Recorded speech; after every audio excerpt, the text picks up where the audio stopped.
Hey guys, welcome to the harbor. Welcome to the studio. I'm just really quick here to pick something up that I forgot.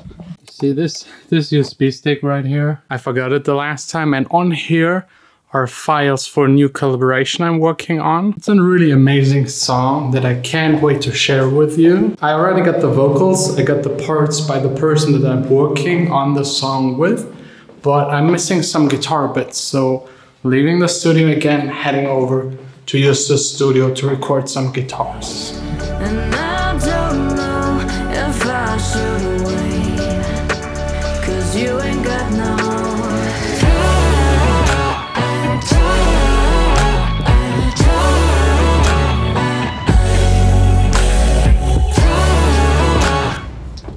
All of the guitar recording is done. Finally back in my little studio. We recorded for like 45 minutes up to an hour. I think I got some parts that would nicely fit to the vocal. So far I got the guitar parts, I got the vocals, and I got the draft by Brian, who's the one I'm collaborating with. He sent me a demo of a song that he was working on.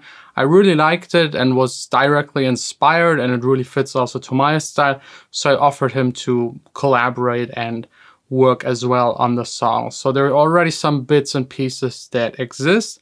I will add mine, then maybe he will add some as well again, and then just work our way up, doing all of this, of course, over the internet, because we're not in the same studio. That's basically the modern way of collaborating.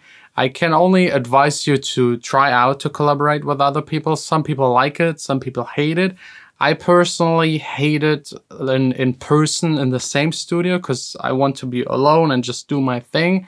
If it's someone that does something that I can't do, for example, a guitar player or a singer, then I actually like to have them in the room. But have someone that does the same in the room, I don't know, distracts me a little. And like sometimes I have an idea, but I can't really formulate it, so I have to do it, which might take half an hour. Everyone else gets bored, and then I feel like pressured and watched during that time. So I just need my silence and be alone in the studio for these kind of things. So we'll just send stuff back and forth, give feedback to each other, and hopefully end up with a really nice song. I will play you the song later on, but first let's continue talking about collaborations, because there's some twists you should definitely try to avoid and like do everything in your power to get things straight. So first up, whenever you collaborate with someone, you should be on the same level. If you're both music producers, you should be on a fairly similar level. Maybe he's better in some stuff, maybe you're better in some other things, so that you two combined can actually make a full song. If you work together with singer-songwriters, the level should be close. Good for you if you can find someone that sings better than you can actually produce, but this will rarely happen because these singer-songwriters, they know how a good song should sound like. If you send them shit, they will just come up with these excuses and not work with you. So make sure that you deliver, and it's not like in school group work where everyone tries to hide and like passes on the task to someone else, and in the end no one is doing anything, or maybe one person is doing everything for everyone. That's usually like how I did it in school. I tried to get into a group with 4 or 5 girls, and I knew I don't have to do anything, not even show up, and they will take care of it. So huge thanks to these girls that helped me to pass my exams and like my group work and all of these kind of tasks in school. But music production is different. If you won't deliver, the person will not work with you again. If you are really slow, if you are not on time, if you have to do Skype calls to talk about things, give feedback to each other, you should be like on point, because that's also what you expect from the other person. If you don't, then they will not work with you again. It's also really important, and it's probably the most important by far, whenever you work with someone else, get everything in writing. If you agree on something, on a percentage, who gets what of the finished song, this means you, the other producer, you, a singer-songwriter, also the copyright, all of this should be clear 100% and in writing. It doesn't have to be contract, emails, Facebook, Instagram messages, just something where you can like be, hey, we agreed on this. So don't start any bullshit. If you don't have that, don't even start working on the song. Just don't. Don't think about like, hey, let's do it later. Have everything in advance. Trust me, I've learned my lesson. I've lost a lot of money, I've lost a lot of songs because these things weren't clear. The standard procedure would be between producers, you just split everything 50-50. If you're 3, everyone gets 33.3%. If there's a singer involved, they of course also get a copyright share and maybe a share of the master or a buyout fee for their singing. This is really up to your negotiating skills, your level, the level of the singer, if they have a management, if there are other fees in between. But usually for the singing, it can be something between 200 up to 1,500. And the copyright split usually goes to all of the people that were part of writing the main melody and the lyrics. So again, please never ever do this without having like at least something in writing. If someone wants to screw you, if someone has just that mentality to screw people, even a contract won't help you. So in writing is usually fine. If you then send it out to a label, with the label you will have a proper contract and then everything should actually work. But this is really, really important. Then workflow, it really makes sense if you both work in the same DAW. If not, you have to send audio back and forth. If you sit in the same studio, it's pretty easy. You just work in that one project. Having maybe a group on WhatsApp or maybe an email where you have notes and can exchange with each other ideas is really beneficial. I also always do that on every single track, even if I don't collaborate with someone. I just ask other music producers and maybe friends that know at least a little about music to give me feedback. They sometimes find mistakes, sometimes obvious stuff where I'm just thinking like, why is it even in there? Why didn't I hear it? You're sometimes so into the production that you would like overlook really simple things. And that's pretty much it. Really try it out. Find someone, maybe a friend of you that is also a producer. Maybe you find someone online, maybe you write someone a feedback on his song on SoundCloud, and then maybe he writes you back, and then you can maybe repost, trade, and get in contact and maybe work together on a song. Same for singer and songwriters. It really opens up a lot, and I think if you want to have a professional sound and advance with your music, the only way to do this is by collaborating. Like since I'm working with Justus for the guitars are a lot better than me playing them. This helps my production. Then I get people to sing. I just can't sing. Even if I wanted to, no one would like to listen to it. So I get people to actually sing. And the more people are involved in a production, the better and more specialized each and every single person can be, and the better the product, your song at the end. That's like the most important, to get it to a point where it's as good as possible. And if there's just something you're not good at, get someone else to help you do it.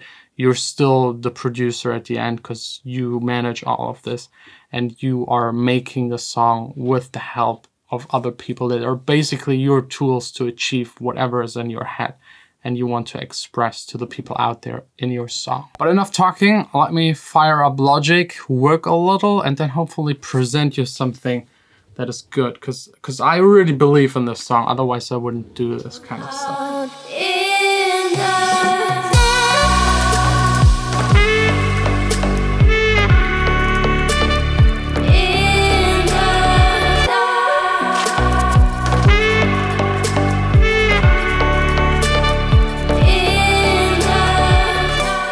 This was so much fun. It's such a good tune. I added now 13, 14 tracks to it and like building up the entire song, and it just sounds good. I think this could be like potentially as good as some of the other album tracks I've been working on in the past couple of weeks, but maybe just judge for yourself. Again, this is like first 4 or 5 hours of work, so don't be too harsh. It still sounds like shit, but the core of it is there and it sounds like it has a lot of potential.